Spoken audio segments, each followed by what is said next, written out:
October. Oh, double. Smitty snuck in a double clap. Today is October 2nd. The rundown. KFC is officially on rundown hiatus since he's had to leave for Jersey today, and then he's off to Italy for his honeymoon. So we have brought in Smitty. Let's start with what has to be maybe the best, and it's the best Vine of the year. The old lady lost in the dugout. I saw Big Cat that you say she wasn't lost. I just ignored that. Yes, she was lost. It's my favorite Vine I've ever seen. I watched it 1,000 times, had tears coming down my eyes. Big Cat, what do you got on this? I agree. I wrote that blog just because people kept on emailing and tweeting at me, and I said that in the blog. Just ignore whatever MLB's thing that they're releasing, basically saying we didn't let a fan in the dugout, because they did. You're not in the media and wearing a Pirates jersey. When I saw it happen, Stooley tweeted me, he's like, was that just a fan in the dugout? I rewound the TV. I've never laughed so hard. The cop is just standing there. It's in the middle of a playoff game. Hunter Pence literally walks right by her to put his helmet and his bat away, and she's just lost. I think she started at the top of the stadium, and people just kept on waving her down. Like, oh yeah, no, it's down there, and then she just ends up in the dugout. Smitty?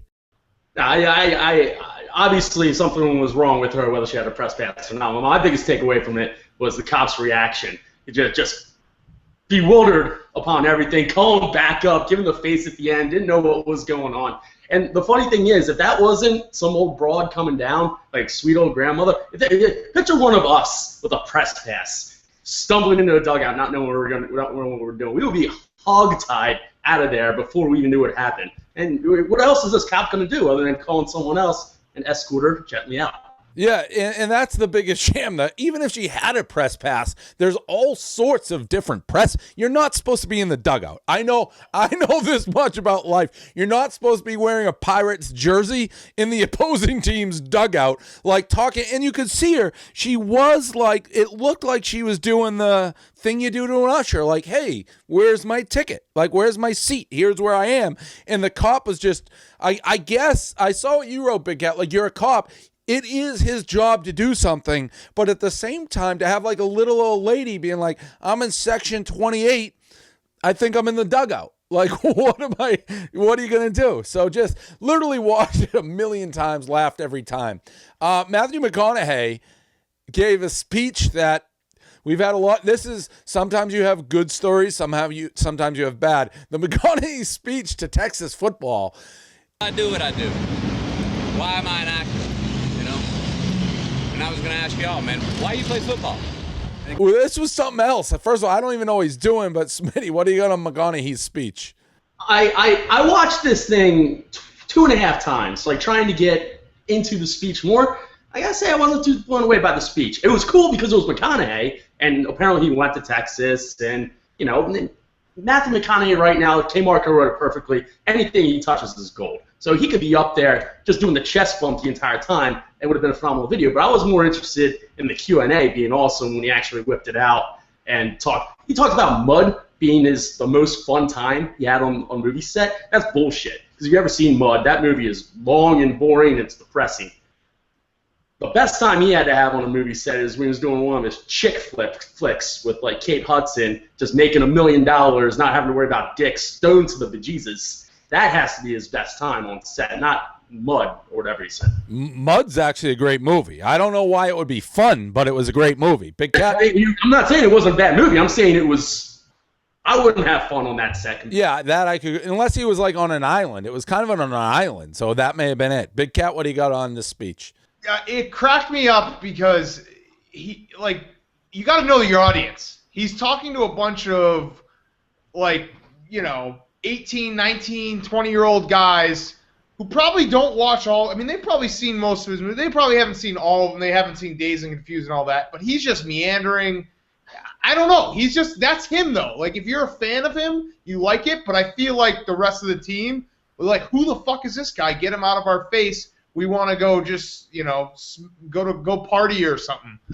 Oh, see, I had a different take. Now, I think the speech was horrible, but that's what makes it work. Like, he gave this speech. He was trying to be deep, like, look in the mirror, like, before I act. And he kept comparing everything to acting, which I thought was bizarre to begin with.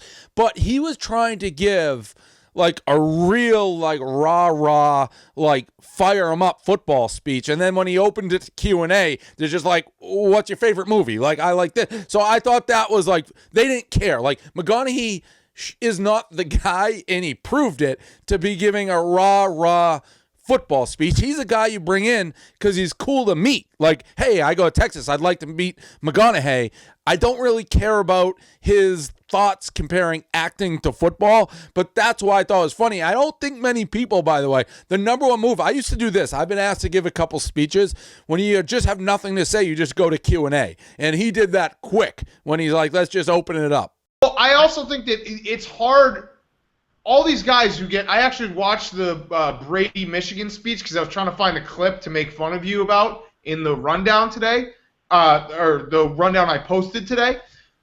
They kind of were a little lost too. Like, they didn't really care as well. When you try to do a rah-rah speech and it's not right before a game, it's just like in the middle of the week after a practice, it's impossible.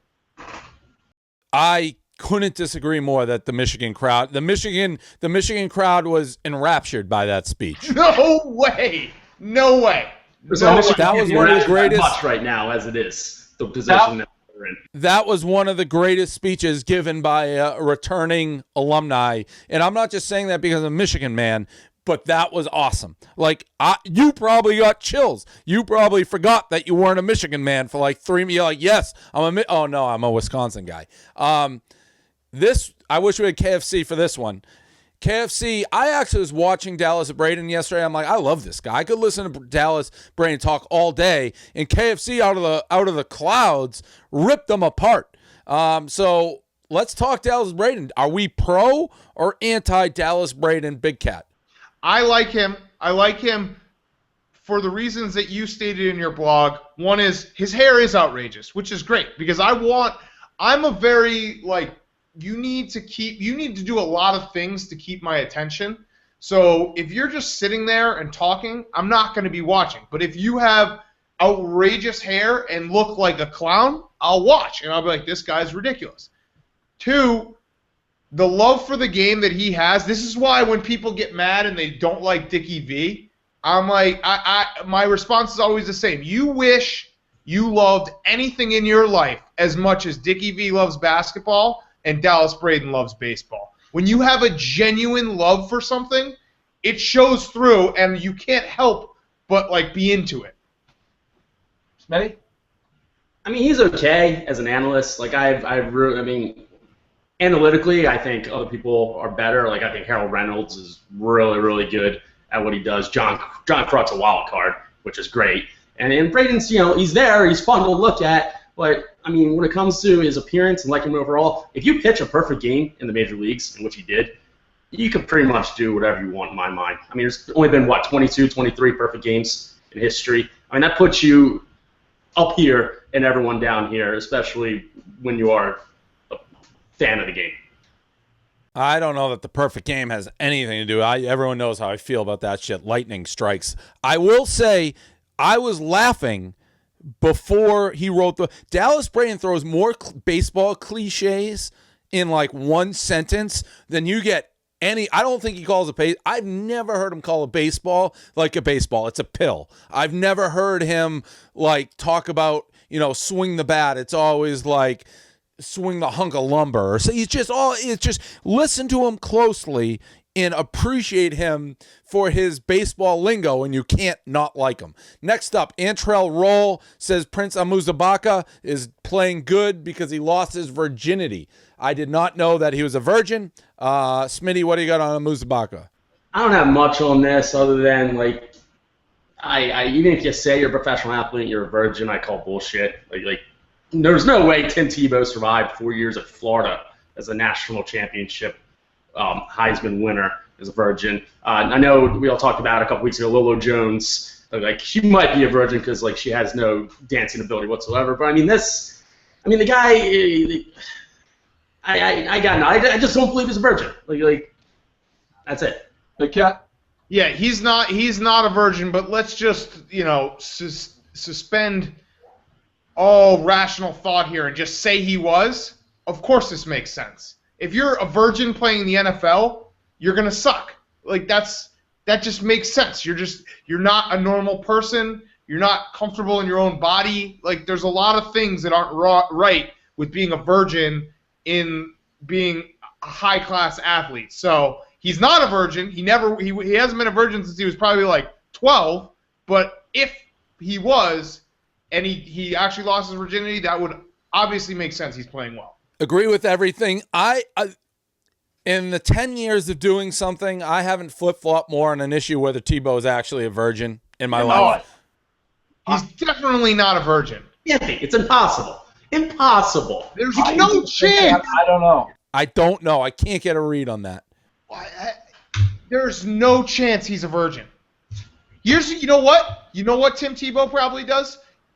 I'll say this. Anal? Tim Tebow's probably one of those high school chicks who's like, oh, I'm saving my virginity so you can fuck me in the ass. Like, Tim Tebow's probably fucked a million chicks in the ass, and he's like, I'm a virgin. Anal. Yeah. That's exactly what he is. Miguel Cabrera, strange story. Strange story. Supposedly has refused his player share if they win the World Series. It's like $300,000 or something. So I read the story and it was like Max Scherzer going around getting the signatures. Cabrera refused. Victor Martinez, he's like, all right, he must not be understanding, so let's have a Spanish conversation. And then Cabrera still refuses. Is there any chance he actually knows what's going on here, Smitty? I think there's a chance, but I honestly think he doesn't care. He wants that ring. And anything you put in front of his face, no matter if it makes sense or not, he doesn't give a shit about. That's all he's thinking about right now, and that's it. And honestly, I don't think he cares. I really don't. That cannot be the answer. Big Cat? It can't be the answer because he already has a ring. Right? It's not like this. What? Yeah. No, in 03? 03 was the last Marlins. Was he on the team? He was on the Marlins team, wasn't he? Absolutely. Yes. He was like 19 years old. But who gives a fuck about that? It's irrelevant if it's the only thing. Hey, listen, if you give me a ring and a pile of cash, he doesn't understand. He doesn't understand. When Victor Martinez broke it down for him, he still doesn't understand. He thinks maybe you either get the cash or the ring, or he thinks whatever he thinks is not like, yes, I'll take both. I think he thinks that he's like proving to the world how much he wants to win. That he's like, it's not about the cash. Like, no shit, dude. The cash is just a total extra. You sign a piece of paper. If you win it all, they just hand you cash. It's not like, and I saw some people saying like, oh, well, he wants everyone else to have it. He wants like the clubhouse attendance and all that shit. Bullshit. If he wanted them to have it so much, he'd sign the paper. When he won, he'd give them all their money. He doesn't get it. It doesn't have anything to do with the ring versus this. This guy does not get it. There's no other explanation. Somehow he didn't get it. And when Victor Martinez started talking to him, he was too far down the rabbit hole. He's like, no, I don't want to hear it. I'm about there. You can't get it. You can't be a human being and be like, no, I'd prefer not to have the $400,000 because I get the ring. You get both. You know, it's not an either or. I said in the blog, and if the Tigers win the World Series, we need a camera on his face when they're handing out the checks, and it's like, here you go. Oh, and you don't get one, Miguel. And but he's gonna be like, wait, why? He's like, where's my? He's gonna be like, no, he does not get it. There's no way he gets it. Anybody who's spinning it in his favor, I don't even know how the story goes. If you even like him on a scale of 1 to 10 to a 1, you have to like sit there with him and be like, no, Miguel, you have to sign it. Like, what are you doing? Sign it. It's like it's you're giving away $400,000. Sign it. Just what? Last up, we just added this. This is like a pet peeve. This is one of my new pet peeves. Russell Wilson was the first guy to write a letter on Derek Jeter's new website. The new Jeter website that promises to give an insight to all players' personalities and let fans get to know them, even though Jeter did none of this during his career. So the first guy picks is obviously the most boring guy in professional sports, Russell Wilson. And Russell Wilson couldn't have been written anything that was more Russell Wilson and more boring. His two themes were he was a bully when he was 13 until he found God at age 14, and he thinks domestic violence is not getting enough attention. I hate everybody now associated with Derek Jeter in this website. That's all I have on it. Smitty, what do you got here? I didn't read the Russell Wilson thing, but this website could either be really, really good for sports, given an honest, in-depth look and one-on-one personalities within the games that you don't get to see directly from them. But more likely, it's going to be PR spun, just like your average run-of-the-mill quotes that these guys are going to flame out, which I guess apparently was the Russell Wilson thing, which is a shame because it would be cool. Yeah. It would be cool to see these guys go off on just like straight emotion after the games. Unless you think Russell Wilson used to beat kids up at recess in middle school was like breaking news, this was not very interesting. Big Cat. I'm a Russell Wilson guy. I loved him at Wisconsin. I was at the game. I was in Pasadena when the Badgers lost to Oregon and Russell Wilson's last college game. I loved him at Seattle. I love his game. There is not a more boring, plain, vanilla athlete in the world than Russell Wilson. He is the last person on earth that I want to talk to or hear about or anything like that. It's not even close. So Derek Jeter getting him and having him be like, oh, we got Russell Wilson, like you get inside Russell Wilson's life is I can't even understand it. He's like get me Swaggy P, get me Des Bryant. There's so many guys like I want them to be telling me stories. Russell Wilson talking, like doing a book report about how he fucking threw rocks at kids when he was 13. Get the fuck out of my face. Who the hell finds God at age 14? Russell Wilson. Come on. Russell Wilson. So lame. Russell Wilson is the lamest guy in the world. He's so lame. He's a Super Bowl winner. Maybe I'm not saying Russell Wilson. I haven't read the article yet. I'm going to read it first thing when I get off because I want to see what a Super Bowl winner has to say. I don't care what he has to say, but I get the idea. I just told you what he had to say. He said he was a bully in middle school, and he wants more people to pay attention to domestic violence. Yeah, and the worst part is Russell Wilson he was kind of turning it around because he divorced his wife who he had married like in college, and like it was like, okay, he's getting it. Like, you're a pro athlete, you should be out there partying. But then he does this, and it's like, what the fuck, man? You're not like, who are you? What are you doing? Wallpaper. All right, that's the show. It's too bad too because I'm a huge Russell Wilson fan. I love watching him play football, but he is so boring. And that's the thing. It's not even Russell Wilson. Would all want on there like legitimately, other than Swaggy P and Des, to hear their inside thoughts and not just bullshit. Your inside thoughts are going to be like, it's never going to happen. That's why the thing's a fucking sham. Your inside thoughts are going to be talking about like banging chicks and what you really think about like games and players and like this guy's trash and this, and it's going to be speaking freely, which is never in a million years going to happen on this website. Instead, it's going to be he let's talk about domestic violence? Thanks. Is that not being talked about? Even still, even if you're never going to get like the unfiltered, I still would want a million athletes before Russell Wilson. Like Russell Wilson's vanilla ice cream, and you're putting vanilla ice cream in a vanilla ice cream shop. Like, what the fuck? I don't want it. I want something different. Like, if you're gonna, and Jeter thinks he's like giving us something different. This was so not different. That's why I hate Jeter. That's what's making me hate this. Is he's peacocking it around like, look at what I just invented. He's like, I just invented this thing called like the internet. Ever heard of it? And it's just like, shut up, Jeter. the internet featuring Russell Wilson's book reports. that's what Jeter's doing. Like, what the fuck?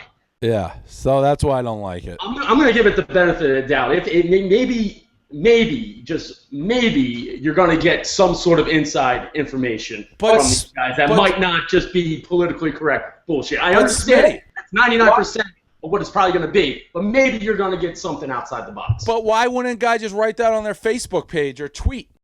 Because Derek Jeter's telling them to.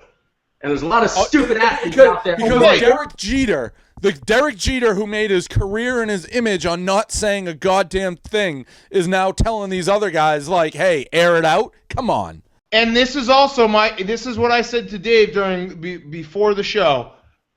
I think that Derek Jeter might just be a boring person. Like, he fucks a bunch of girls. He clearly likes to do that. But I think he might just have a boring personality because there's no other excuse for getting another boring person like Russell Wilson. Like, boring people are attracted to boring people. So him going to get Russell Wilson, I think Derek Jeter might be boring and just have nothing to say. I got nothing. I got nothing more to add about Derek fucking Jeter. But why wouldn't you at least pick someone different to his big announcement? Because it's a Super Bowl. It's the reigning Super Bowl champion quarterback. But he's so fucking lame. I understand that. They're both Gatorade guys, aren't they? Yeah, so it's just all a big ad. Exactly. Derek Jeter just takes guys like Barstool JJ and whoever else, and he just puts them in a little fucking pot, like a little stew, and just and they just lap it up and lap it up and lap it up, and it's like, this guy, how can nobody see this? This guy's a fucking fraud. That's what drives me nuts. So that's all I got. That's all I got.